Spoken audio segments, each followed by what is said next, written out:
Então, aqui a apresentação sobre os períodos da educação no Brasil, iniciando com o Brasil Colônia, né? Primeiro momento, o período jesuítico, com a fundação da Companhia de Jesus, a unidade entre trabalho educativo e missionário, pois a finalidade é catequista e proselitista, manter os colonos na fé e converter os indígenas à fé cristã católica. Na primeira fase, o ensino das primeiras letras, a catequese, a música e alguma iniciação profissional. E na segunda fase, concentra-se no ensino de humanidades, filosofia e teologia. Já no segundo período do Brasil Colônia, que é o da reforma e do período pombalino, começa a haver uma contradição entre os interesses da igreja, né, da fé, nesse caso representado pelos jesuítas, e os interesses do Estado português, o que vai culminar com a expulsão dos jesuítas. O modelo que se adota a partir dessa expulsão são as aulas régias ou aulas avulsas de latim, grego e retórica. Cada aula régia era autônoma e isolada, com professor único, e uma não se articulava com as outras. Esse modelo é uma enorme ruptura e desmantelamento do que existia antes com os jesuítas, porque já existia uma estrutura montada, né, com 25 residências, 36 missões e 17 colégios e seminários. De certa forma, com a reforma pombalina, nenhum projeto estruturado é colocado no lugar daquilo que existia com os jesuítas. Ainda no Brasil Colônia, mas já no período que houve a vinda da família real, ao incremento das atividades culturais, educacionais e científicas, e durante todo o período são fundadas escolas, cadeiras e instituições educacionais e culturais, né, algumas colocadas aqui embaixo, ressaltando, né, em 1810 a primeira Biblioteca Nacional e em 1818 o Museu Nacional do Rio de Janeiro. No Brasil Império, né, a partir da independência, passa a ser dada maior importância para a educação, e há os primeiros ensaios visando a formação no sistema de ensino nacional.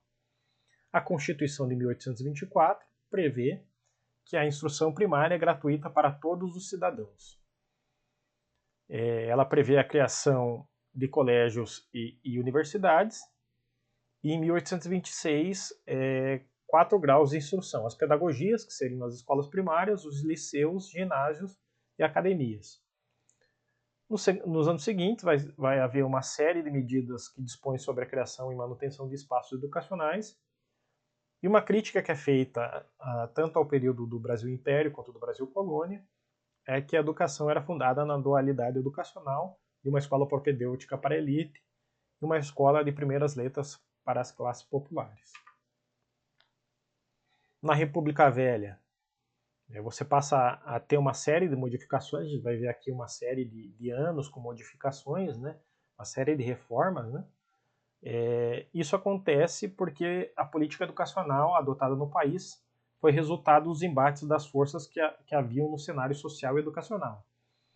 A alta hierarquia do clero católico, os positivistas e a liderança civis eram os principais grupos, né? E nessa época também há um otimismo pedagógico. A ideia de que a educação pode transformar o homem, pode transformar a sociedade, pode melhorar o país, nesse sentido. E também isso leva a essas constantes atualizações e mudanças, né? Em 1891, na Constituição, a criação de instituições de ensino superior e secundário nos estados, e as classes tornam-se seriadas e anuais, com a perspectiva de progressão da aprendizagem. No período getulista, né, o processo acelerado de industrialização e complexificação da economia e da sociedade nacional passa a exigir uma força de trabalho mais qualificada e especializada. Por causa disso, a criação do Ministério da Educação e Saúde Pública.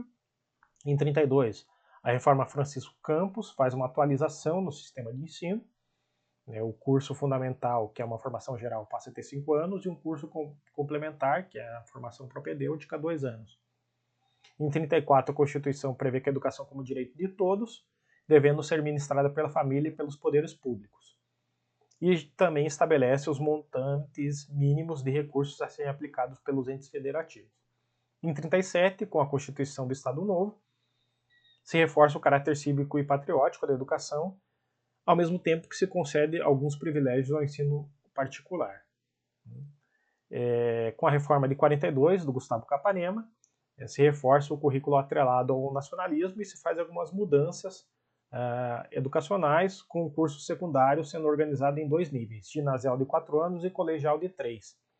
Já o colegial era dividido em 2 modalidades, o clássico, procurado pela elite, porque possibilitava o ingresso na universidade, e o técnico, que tinha como finalidade a formação profissional dos alunos, não dando acesso ao ensino superior. Durante o período da ditadura militar, em 67, a Constituição revoga a vinculação de recursos para a educação. Em 68, a reforma do ensino superior, que modifica a forma de acesso ao ensino superior, com a criação do vestibular, e nas universidades a implantação do modelo empresarial. Em 71, a reforma do ensino primário e médio, que dá à educação um cunho profissionalizante e tecnicista. Há uma série de acordos entre o MEC e a USAID, que é uma agência dos Estados Unidos, fundado sobre a base da teoria do capital humano. A ideia de que devemos capacitar tecnicamente os estudantes para que eles possam operar o maquinário, etc. Como se existisse, então, esse capital, as máquinas, etc., e o capital humano. Há uma extensão do ensino obrigatório para 8 anos.